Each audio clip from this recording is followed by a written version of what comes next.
we're going to start off with England. Why not? Yeah. Right?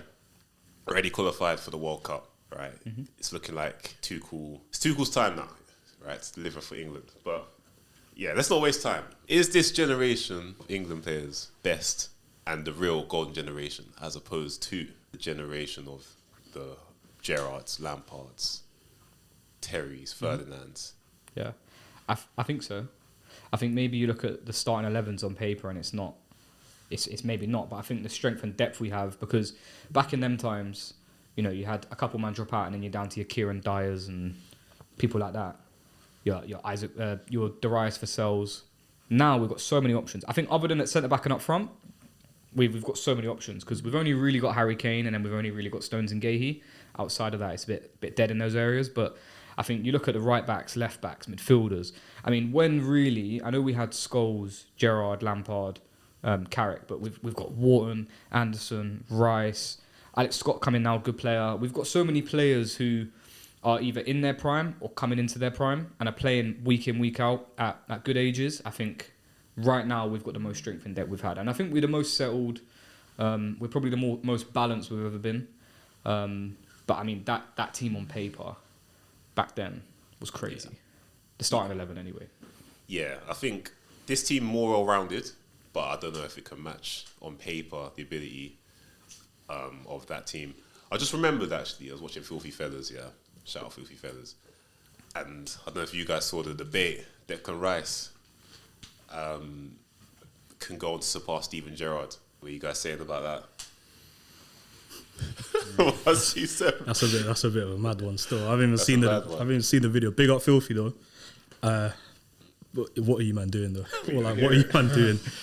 No, there's always got some crazy takes in there. But do you know what? I kind of understand what they mean by it in a weird way, because if you think about like Gerrard as a player, like Rice is no like slouch, man. Like Rice is actually obviously clearly a quality player who has shown up for his team in the past 2 seasons, and even for West Ham as well. Like he obviously took them to a European trophy, which again, you know, Gerrard has done, but not maybe on the same level. Obviously, Conference versus Champions League. Rice is still young. Rice has still got time with Arsenal potentially to win major trophies at that time. And I think if he does win a major trophy, namely being, for example, like a Premier League or a Champions League in that time, then there's some shouts for it. I mean, at the end of the day, like if you think about what Gerrard done over his career.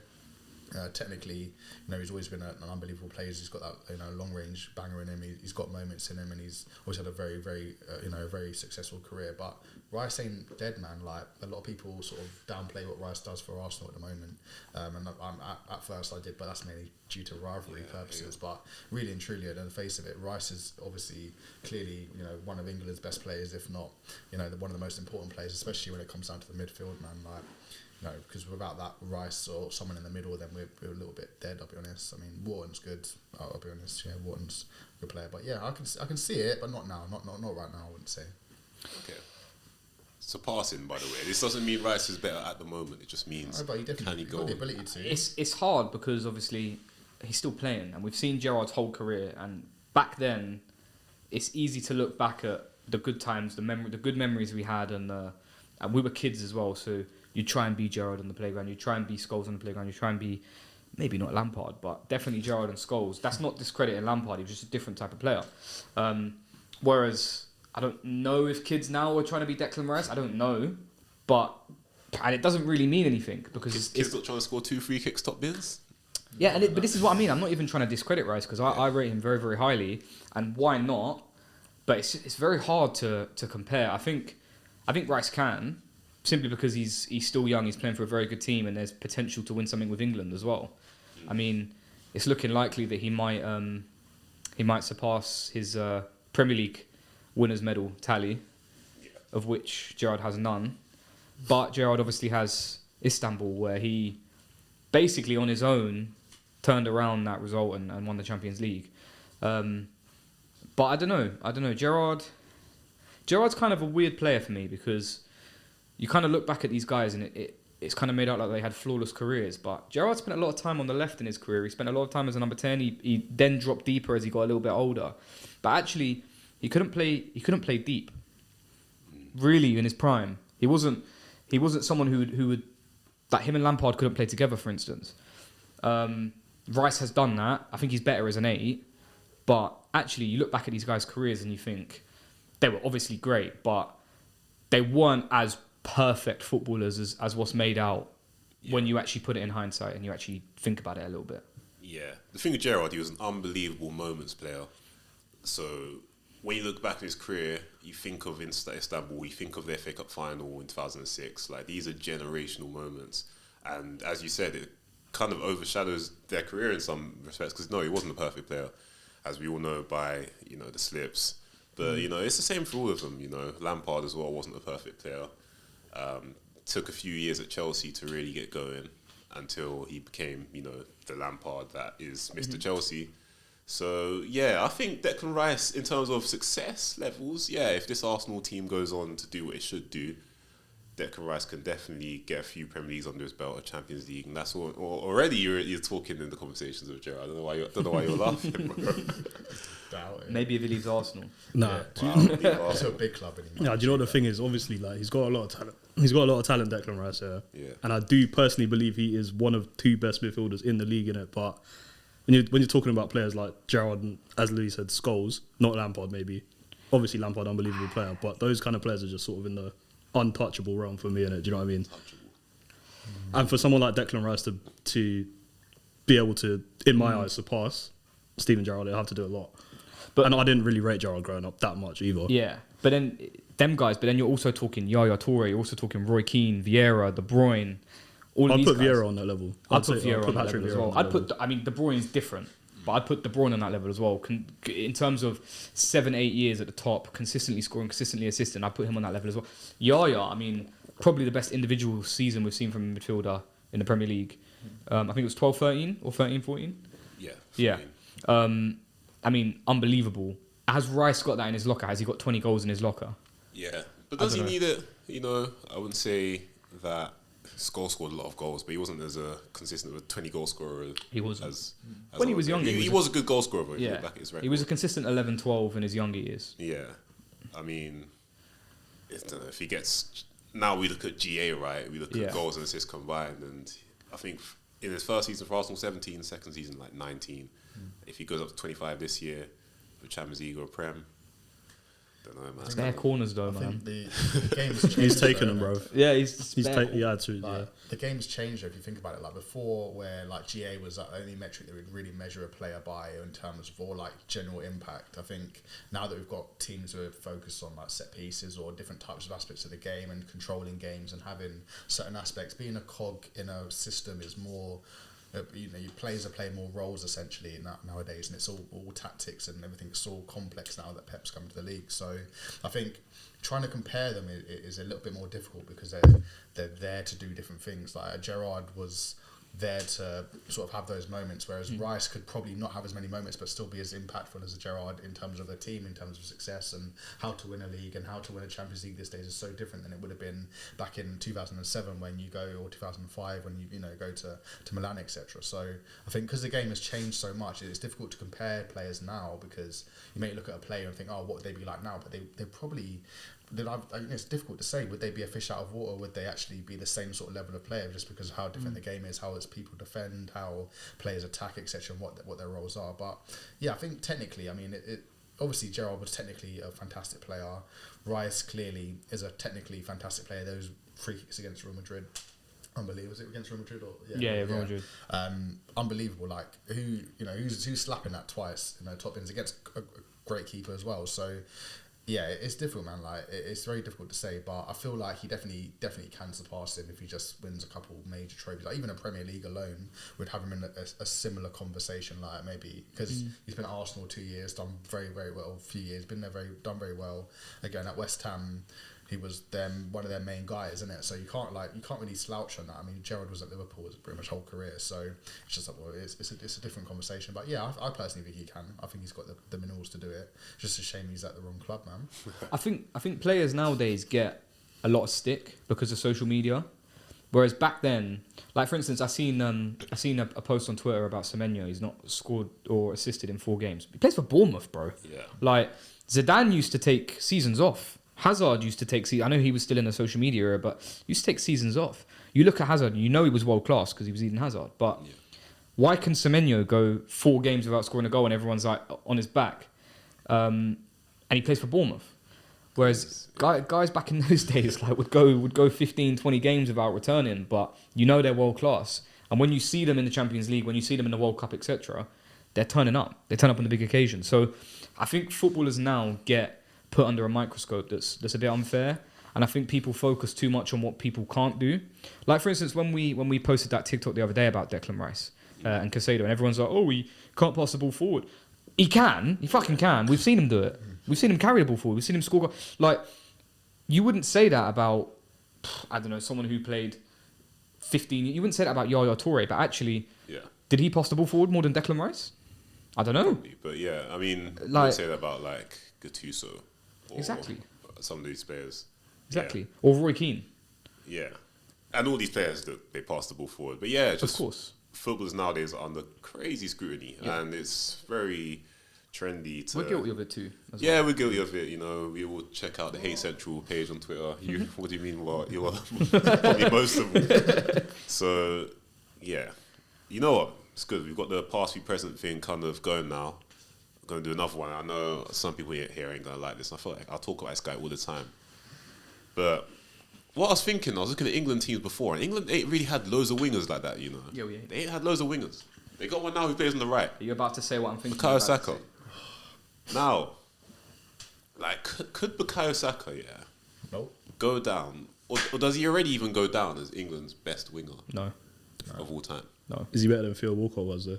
Like, Allow it, man. Allow it. I put Aaron Lennon above him. nah, Saka, like, Nah. Saka's obviously a very top player in it. Like, he's probably for me like one of the first names on the England team sheet. But just give him time in it. Like, give him time. He's still young. We'll give him. We're not talking David Beckham yet. Not yet. No. Nah. I mean, Saka's great. Different but players, man. it's different play. But Beckham, like, come on, man. Sterling. Sterling as well. Sterling as well, Sterling. yeah. You know, people forget. We forget about Sterling, man. Best player of the national team. he's- He went crazy. Sterling might be the best winger. Yeah, he went crazy. I still think it's probably him and Bex. I mean, other players have had their moments, but I think probably actually outside of that, Saka's been the best in our lifetime. Yeah.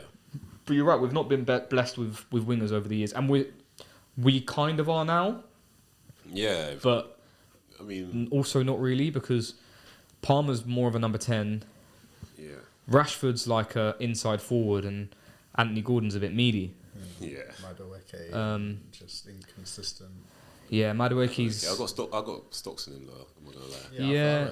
I think 1v1 is England's best player. I did change my... I have changed my mind on Madueke. But I do also think he's, like Ralph says, inconsistent. And also, it's kind of peak for him where he found a bit of form and then he got injured. Yeah. But every time he's played for England, he has looked good. Yeah. And he looks direct and he looks positive, Yeah. which I like because he takes his man on. And we don't really have anyone else in the squad. And that's why when Grealish was in the squad, he was refreshing when he came on as well, because he did that. Rashford kind of does it. Saka does as well, but it's not. Whereas Madueke's first thought is, let me take my fullback on. Yeah. Which was my Eugene. biggest It's a ick great with team. my biggest ick with Sancho was, let me not take my fullback on. Yeah. So yeah, I mean, Saka's up there, man. Saka's Yeah. up there. I think he's top 3 England winners Yeah. behind Sterling and Bex. I think Sterling's probably number 1. Yeah. Yes. To be honest. For me, is England's greatest winger. And I mean, in terms of like longevity, in terms of like turning up at big occasions, every tournament he's scoring goals, no matter what. Like he's you know, the players. I mean, Beck's had some good tournaments with England, but he also had bad tournaments with England as well. And he wasn't always as consistent. Like people just have Beck's because he was the star boy in it. Like it's sort of people are a little bit sort of clouded by that and who he was as a person. I feel like a lot of his sort of later career wasn't actually as impactful as people remember. But it's nothing away from David Beckham. Like David Beckham was David Beckham, like free kicks, everything. He had a lot of the curve pass. Also, look at the teams he played for, man. Yeah, exactly. Like it was that generation. But Raheem Sterling, like genuinely, is one of the most underrated players, I think, of our generation at least. Of who we are in terms of like his Man City career. I know his Arsenal and Chelsea career kind of, you know, maybe tainted it a little bit in recency bias, but genuinely like one of my greatest ever moments for England was actually when he missed against Italy, when he just slapped it, and I thought he scored. But I went mad. I went crazy. But them times for England, he was crap. Them times. Yeah. It was Euro 2020. So he's still a that's when he teenager turned it though as around. well. So Yeah. he's still at the high top and everything. Yeah. Yeah, Because yeah. even 2018 The World local- Cup, he was a bit. I know he was Yeah. playing out of position as well, Yeah, but He's playing up front, isn't it? yeah. But Euro 2020 was when he really Yeah. He really came took- into He it. took charge of the England team. Yeah. Yeah. and that I don't know that tournament kind of felt special. Mm. I don't know. We really should have won that tournament. It really Yeah. felt like that was our call in that year. Yeah. I think Italy were a great side, but I think it felt like we needed to win that, and he was our best player in doing that. Yeah. It I was- mean, obviously Maguire was excellent as well, players like that. But yeah, I think had Sterling have won something with us, that would be undisputed. Like he's one of the best of the Premier League era in terms of wingers. But I don't know, the fall off's been crazy as well. Yeah, it has. Like how was he with the bomb squad at Chelsea? How has someone not come to Chelsea? How was like a Palace or someone like that not gone to Chelsea and say, I'll pay half his wages, I'll take half his wages off the books? I don't understand that. Because dunno. Is that a pet thing though? Like, do you think that it was just maybe a system player that was just benefited from that type of system? No. Remember him at Liverpool as well. No, I'm not gonna be a Sterling but system player, man. Different era, man. Like, if you think Liverpool Sterling was like a genuinely different era of football. Like that was people underestimate how hard it is to consistently be at that back post and score goals. I mean, I'm not taking away from. we've seen like, for instance, Brennan Johnson's had praise for doing it last season, right? Sterling has done that for 4 years, and he rarely scored from outside the box. But to consistently be in that position, consistently get 15, 16, 17 goals a season, Champions League, Premier League, scoring in big games, it's difficult to do. I think he's been a bit unlucky in his career though, because didn't end up winning the Champions League at City, wasn't there when they won it. England will probably go on to win something without him. It kind of feels like he was there for the building blocks, Yeah. but wasn't there for the. Might be a good video idea, low key. Yeah, yeah. I mean, I remember the point it changed for Sterling. It was when he missed against Lyon, that open goal. After that, never the same. Yeah. Don't get me wrong, he had Euro 2021, but I think after that, Pep looked at him differently. Yeah. Pep was like, I'm sick of this guy missing chances for me. He's costing us games. And he prioritised control. Got players like Grealish, favoured players like Bernardo on the wings. Led to, for me, a little bit more of a boring City side, but a Yeah, I winning agree. City side. And then, he went to Chelsea, and he was still all right at Chelsea in his first 2 seasons. He was okay. I think he just became like the free kick against who was it in the Leicester. cup against Leicester. Yeah. And then obviously that Arsenal stint. I kind of think he was fucked over a little bit with Arsenal because Arteta just refused to rotate in any Yeah. even in the cup Playing game. Tierney over him. That's what I'm saying. Like that's a violation, man. He was Like playing Tierney over him. But Sterling was terrible at Arsenal. Like, no mistake about it. he was, but did he ever get a fair run of games? Did Really? you really want him though? Because like I said, it was just like a last minute. Yeah, it was a panic buy. Definitely a panic buy. Edu was just doing madness. And we just signed him. And did not revive him. Arteta revived many a guy, not him. Would you take him at United? I feel like Emery's got a place for him. Emery, yeah. I feel like he No. could do well at He Villa. took Sancho and he can't That's the come back. Villa, the AC Milan of the Premier League. Yeah, they Like, are. if you, Nah, I feel like he needs to go Palace, man.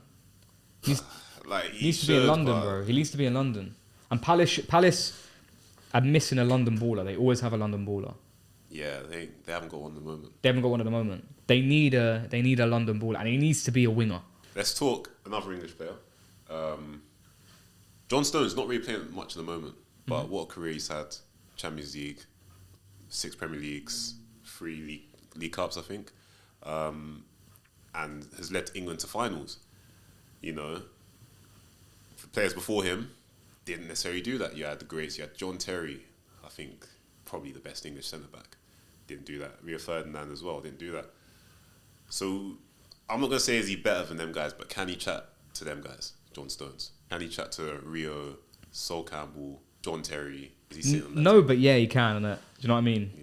If you He's look won at it on enough. paper, like at trophies and that, if you look at what he's won, there's an Yeah. argument, but I just. But it don't feel right, does it? I don't think so. No. It don't feel right. But then you look, he's won the Champions League. He's been a mainstay for England. Won multiple Premier League titles.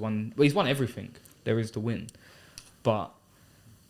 And maybe technically, other than Rio, he's better than the other two. Although John Terry was very good on the ball, underrated on the ball. But I mean, John Stones was basically he played in midfield pretty much when City won the Champions League. I think other than Rio, he's technically on that level. But John Terry and Sol Campbell was just long, man. Yeah. Like I never when Stones was in the City team, I never used to watch City and think we can't score. Yeah. But you used to go to Chelsea, you used to go to Stamford Bridge, Yeah.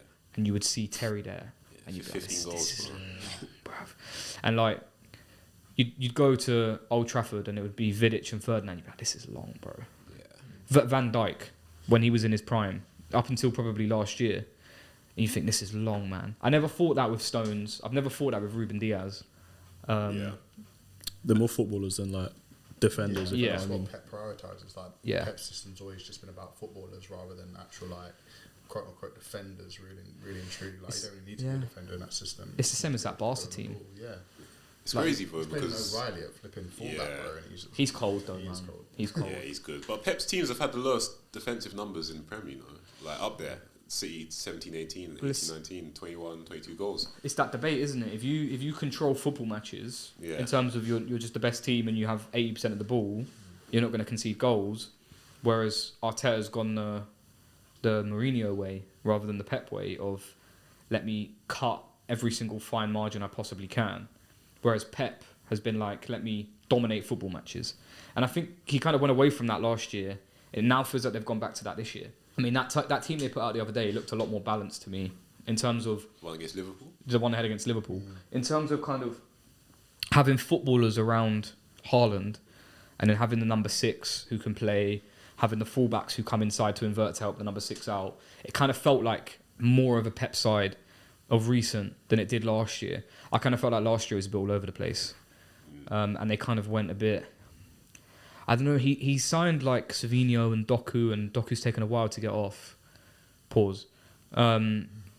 But now it looks like Doku's a player, and it kind of feels like now they're properly managing to transition away from De Bruyne. Yeah. Anyway, we digress. We got to talk about Jude Bellingham, right? Mm-hmm. Jude Bellingham, the guy. I wouldn't even say he splits opinion. To be fair, I think most people are Jude Glazers. Do you guys consider him the main man for England going forward? He has to be. He absolutely doesn't has to have be, man. He doesn't. He. have to. Why though? Like he showed in tournaments, like he's the guy. He's the guy that will drag us out and get a goal. He's done that for Real Madrid. First season, do you remember his first season at Real Madrid? Come in, you're a midfielder, you win the Golden Boot. Like he's just the guy. Like he is actually just the guy. Yeah. Call me a Glazer, I don't care. Like he should have won the Ballon d'Or that season. We were in the Euros final, the most recent one. He should have. Nah, not Ballon d'Or. I don't know about that. Nah, Jude's a top Winning player. a double Jude, and getting to Jude's- Euro final. I hear what you're saying, but it's the same thing where it's like, is he good enough to win the Ballon? He's obviously great, but is he good enough to win the Ballon d'Or? Would you make the argument though, like there's not really a midfielder, an attacking midfielder that is as good as him in the world right now, or has been for the past 3 years? There's one at Man United still. Whoa. I would disagree. I think there's attacking midfielders on his level. You know what? Like, I'm not even gonna say the bait ones. I've said it for time. I don't think there's mad difference between him and Morgan Rogers. I generally don't think there's mad difference. And if you watch the England games, the last games we played, I can tell you the difference. One actually scores. bro, they get the same numbers, bro. I promise you. They don't. Last They don't. season, they got the same numbers, Last season, yes. and they played the same. You can't But- even use the argument of Bellingham scores in the Champions League. They scored the same. I think Rogers might even got more Champions But League Rogers goals. has what, 1 goal this year now? Jude's got more than I that think he's already, got I'm like pretty 2. sure, and he's been out most of the I think season. one's got 2, one's got like 3. Yeah, I mean, Rogers. I like Rogers. I think Rogers is better at carrying the ball. Actually, is he? Yeah, he is. Come on now. Yeah, he is. But nah, Jude scores more. Jude feels more threatening in and around the box Is than that what the Rogers PR? do. No, Getting it's to your not. head? It's not. I think it might be. It's not. Nah, Because that year where Jude, where Seb's saying he should have won the Ballon d'Or. I mean, the fact he was in the conversation is there for a reason, right? And he can't Yeah. just say it's PR. He got like what 32, 33 GA that season. Yeah, he had an unreal season for Real Madrid. But, guys, Hoslu was looking unreal for Real Madrid. He scored the 2 goals that got them to the Champions League final.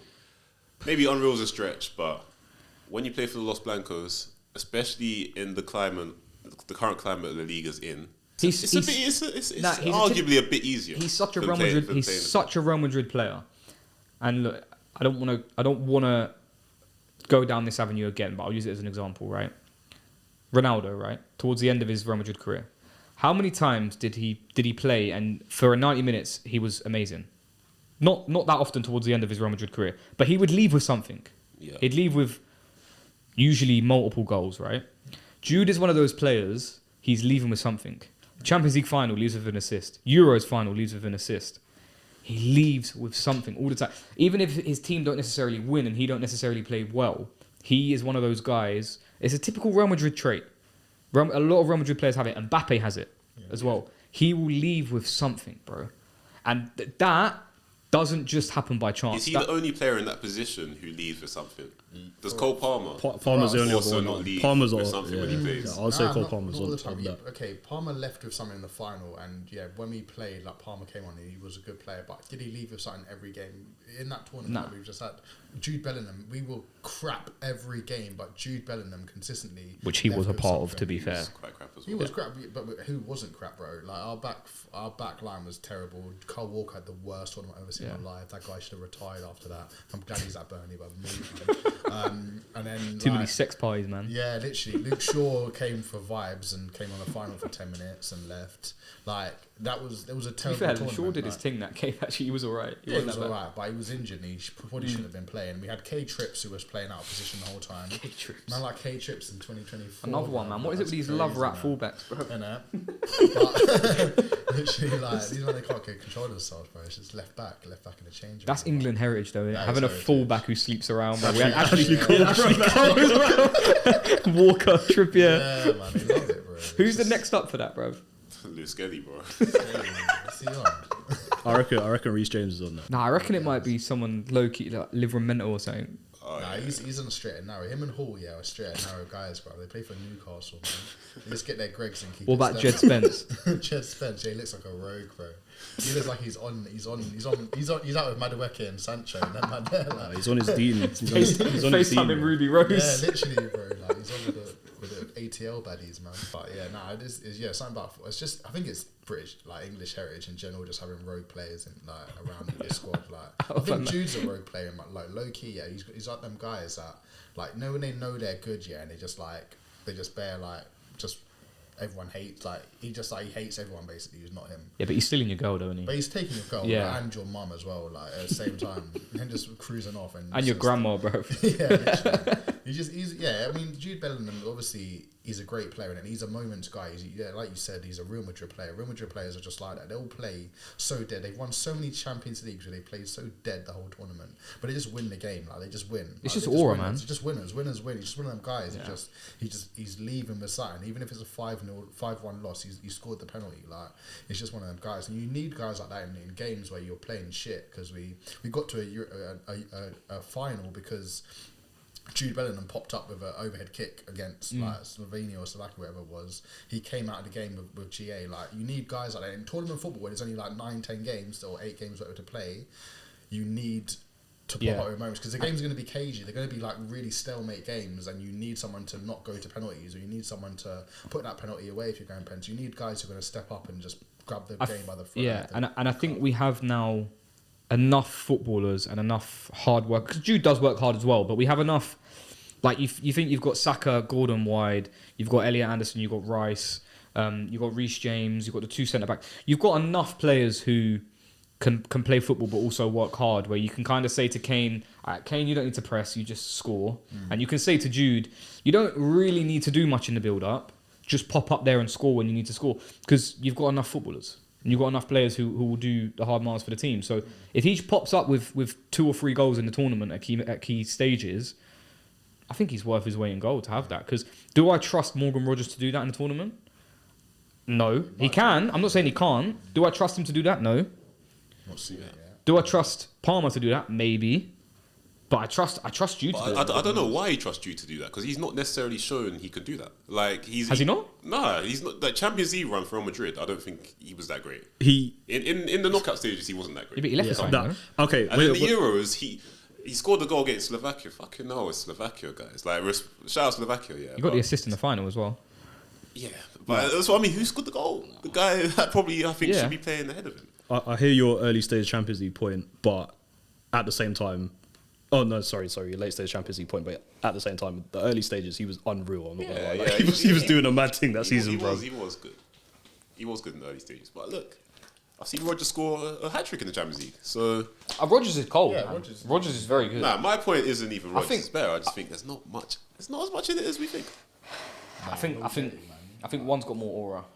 Yeah, one does have the skims deal on that. How long has Rodgers been doing it at like top level though? 2 years. 2 2 years. years. Jude Bellingham's Not been- even that. It's really been 12 months. Yeah, because then you think about Jude Bellingham, even at Dortmund, like Jude Bellingham was still that guy. He was like, still the one he was spoken still about. The guy in it, him, Haaland, all them people, like they were still the guys, isn't it? So for him to be still doing that at Real Madrid at the top level for how many years, you can't chat to him right now. Like I get Rodgers like probably technically can be like that, and he, you know, he's a good player. I'm not saying Rodgers is dead, but bro, you can't chat to Jude Bellingham right now, man. And also, Cole Palmer has really fucking good PR as well. Like, How? to Jude, he's got the whole cold thing. He's got the Rodgers anyway. Yeah, he's got the cold thing. Cool. he's got the cold thing. He's got the whole bov, the chippy chips. Yeah. Like, I've never seen someone say Palmer's had a bad game, even when he's had a bad game. Giving him man of the matches when he's had a meaty game and that. That's what I'm saying. Mad PR. He has mad PR. That's not Palmer. I mean- Palmer don't get that treatment. He gets to does. say He he does- has he to does say still he has Palmer. similar PR to Jude. Because I think most of the time when he plays, he's actually good. Like, Has he been? For how Apart long, from- how obviously- long has he not been good for? Though? sure, he had that spell. For the past 12 months, he's not been great. It's not been that great. At end of the season, he was dead. He didn't. Yeah, he score. wasn't great in the And last then the season. start of this season, he's not been great either. So He wasn't great. that's He's been PR, injured bro. as well. I mean, Tuchel even flipping played Bellingham anyway. Like he's been injured and he hasn't even played. So our system doesn't actually technically rely on Bellingham because we've been winning games. It's not like we've not been winning. Which is a good thing as Which well. is good, Yeah, but very which well. means that if you add Bellingham to that, one of two things happens: either we get worse and then we just take him off and play someone who's played there anyway, like Rodgers anyway, or like we say, he comes and gets GA, which we need anyway, and then we play better. So I know But what's you know gonna he's never coming off though. Yeah, and He's I know, playing 120 I minutes, know 90 minutes. exactly what's going to happen. Right, we're going to be so electric up until the point of the World Cup. Jude's going to come in, and it's going to be the whole media's like, you can't not play Jude Bellingham. You can't not play Jude Bellingham. Plays Jude Bellingham. Jude's actually dead for the first couple games. I can see it. It's like when we used to do it with Rooney. Right, we'd be so electric in qualifiers, and everyone would be like, "Is Rooney going to be fit? Is Rooney going to be fit?" And then you put so much pressure on him, and you know Rooney's world class, but no one can perform with that whole. If anyone can do it, it's probably Jude. To be fair, because he does strike me as someone who don't really give a shit about all the other stuff. I think Palmer's probably one of them players as well, simply because he's not got much going on upstairs. so I don't even think he knows what the Sun or the Daily Mail is. Like he probably just. Yeah, he thinks the Daily Mail gets dropped to you by like Pigeon or something. But he just comes to play ball, innit? Like, that's what it's about. He just rolls up in the tracksuit, gets changed, and fucking bangs a couple pens, and then goes home, bro. Yeah. He probably goes home and plays like Minecraft or something But that's after the what you need. game. At the top level, you kind of need to be like that. Look at Haaland. bruv. Look at Haaland. Yeah, like all these men have got nothing going on. They just come to do what they need to do and then cut out. They're not even worried about the drama. Because if you're too focused on drama, like certain players, #10, then you literally get caught up in it. Like if you're scrolling on Twitter, then you're mentally not there. Yeah, true. You're not focused. Like your mouth's not focused on the ball, bro. You're True. not here to kick ball. What do you reckon Messi does in like his Focus on free different time? balls, bro. Messi just probably stares at four walls And just bro. eats Like, steak. Yeah, chill. Yeah, he doesn't even do like. Have you looked in that guy's eyes, bro?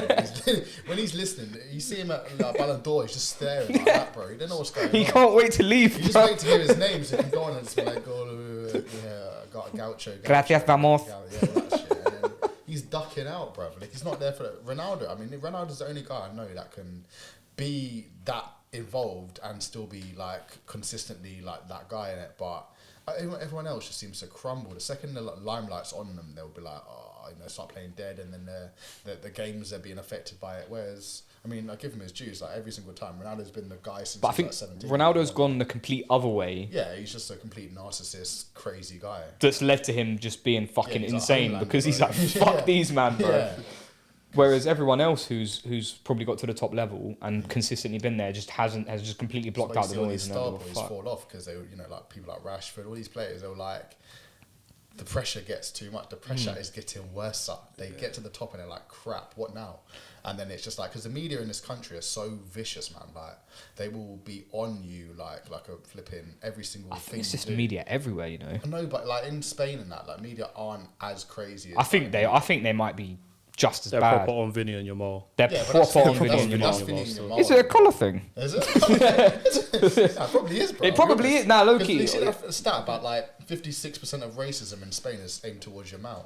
Yeah. That's crazy, bro. That's nuts. That's your best player, bro. That's Like, the best player. That's because obviously most people support Madrid, and obviously he's like the rival. But I mean, like it's one of those things. Like I get it, but I mean at the end of the day, like in the UK especially, I think like media are because it's like it is a little bit much. I think the UK media pick someone. They picked Rooney, they picked Sterling, Maguire, Rashford, and then it's relentless. It's like bullying once they pick someone. The Sterling stuff was mad. The Sterling He stuff was bought his mum a Daily house and Mail, that. bro. Yeah, Piers Morgan's on about why have you got a tattoo with a gun? Why the fuck do you care what another man's got tattooed on his body, bruv? Like, I Why couldn't. Glazing Ronaldo, bro. Unless he's got a fucking swastika or something like that, I don't really care what like. He can have what he wants, bro. He wants a gun on his leg, he can have a gun on his leg, bro. Suarez flipping was racist and bit people. No one cared. Yeah, No exactly. one cared, bro. He was playing next year and he. Everyone just said how good he was. Yeah, exactly. No one gave a shit. Yeah, man. Nah, that's a good segue. Nah, the media is a problem. And you think it's improved? It hasn't really. The subtleties of how they talk about certain players compared to other players, you'll see that the media is still full of shit. So Look at Rashford in comparison to Grealish. Yeah. One goes out and he's a drunk who can't control himself. And Grealish goes out. It's like, oh, look at Grealish. He's so relatable. He's so great, and he is very fucking relatable. I'm not denying that. But why is Rashford not relatable? Is it? I don't know. Bro fed kids. Yeah. And You still can make get your own hate. mind up about